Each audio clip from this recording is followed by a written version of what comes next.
I sat by the window, watching my granddaughter Jessica play outside. The golden leaves on the trees swayed gently. Autumn had arrived, bringing back old memories. Jessica, only 8 years old, looked so much like me when I was young. She ran toward me, her laughter filling the air.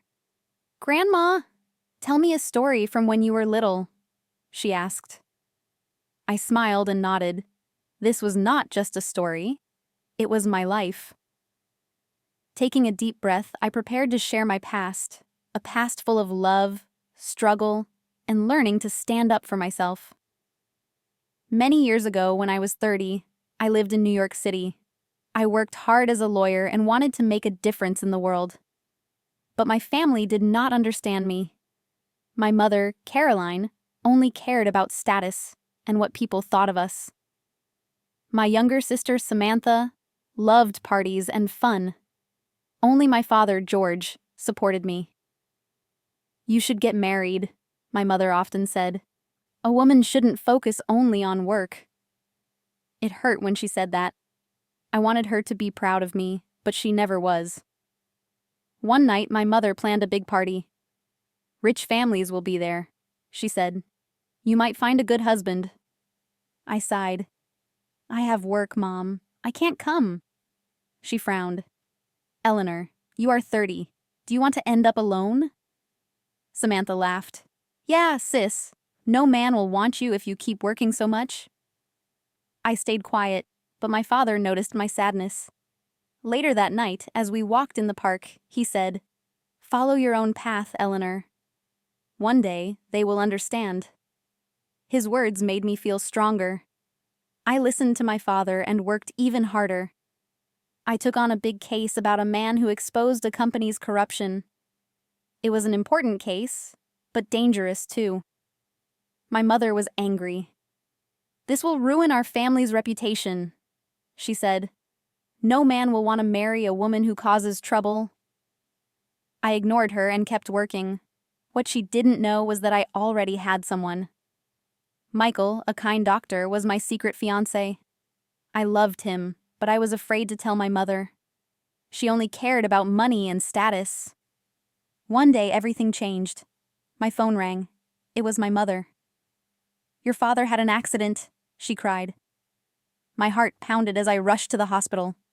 When I arrived, I saw him lying on the bed in pain. "Dad, I'm here," I whispered. The doctor looked serious. "His injury is bad. He needs surgery and a long recovery." My mother sobbed, but Samantha just sighed. "This is bad timing," she said. "I have a trip planned." I clenched my fists. My father had always been there for me. Now, I would be there for him. I changed my schedule to care for him, but my mother and sister didn't help much. "I have meetings," my mother said. "I need a break," Samantha added. They left quickly every time. It hurt, but I focused on my father. One evening, as I sat beside him, I heard someone call my name. "Eleanor?" I turned and saw Michael. "I work here in pediatrics. Let me help," he said. His kindness made my heart feel lighter. I nodded, grateful to have him. Then something terrible happened. My father got pneumonia. "He needs the ICU," the doctor said. I felt dizzy. This was serious. I called my mother and sister, but they didn't rush to the hospital. When they arrived, they only talked about their own worries. That night, I stayed by my father's side. Michael sat beside me and took my hand. "You're not alone," he said. I rested my head on his shoulder, finally letting my tears fall. The next morning, the doctor gave me heartbreaking news. "Your father has cancer. It's in the late stage." My hands shook. "How much time does he have?" I asked. 6 months to a year," he said. I made a decision. I quit my job to care for my father. My mother and sister were shocked. "You're throwing away your career," Samantha scoffed. "And what will you do after he's gone?" my mother added. Their words didn't matter. Michael held my hands. "Take the time you need," he said. I knew I was making the right choice. One evening, as I sat beside my father's hospital bed, he held my hand weakly. "Eleanor," he whispered, "I know about Michael." My eyes widened. "How do you know, Dad?" He gave a small smile. "I know you well, my daughter. And I saved money for your future, for your wedding, and a home." Tears welled up in my eyes. Even in his weakest moments, he was thinking about me. Then he gently squeezed my fingers. "Promise me something," he said. "Try to forgive your mother and Samantha." I hesitated, feeling the pain they had caused. But I nodded. Not long after, my father passed away peacefully. It felt like my whole world had shattered. The funeral was a quiet, dignified event. Many of his students and colleagues came to pay their respects. I stood as the chief mourner, holding back tears. But my mother and Samantha? They didn't seem truly sad. They whispered among themselves, checked their phones, and barely listened to the eulogies. I clenched my fists, swallowing my anger. Then, after the guests left, Zrania, my mother handed me a piece of paper. "We are taking everything," she said coldly. "It's all in your father's will." Samantha smirked. "That's right, you get nothing." My hands trembled as I took the paper and read it. Something felt wrong. My father's signature didn't look like his. My heart pounded. "This isn't his handwriting," I said firmly. My mother's face turned pale for a moment, but she quickly recovered. "Of course it is," she snapped. "He signed it before he passed." But I knew the truth. "You forged this," I whispered. "Dad would never leave me out of his will." Samantha crossed her arms. "Too bad. The house and money are ours. You can leave now." I looked at them, feeling the last shred of love I had for them disappear. "Fine," I said quietly. "If this is how you want it, I won't fight you for money." I turned and walked away from the house I had once called home.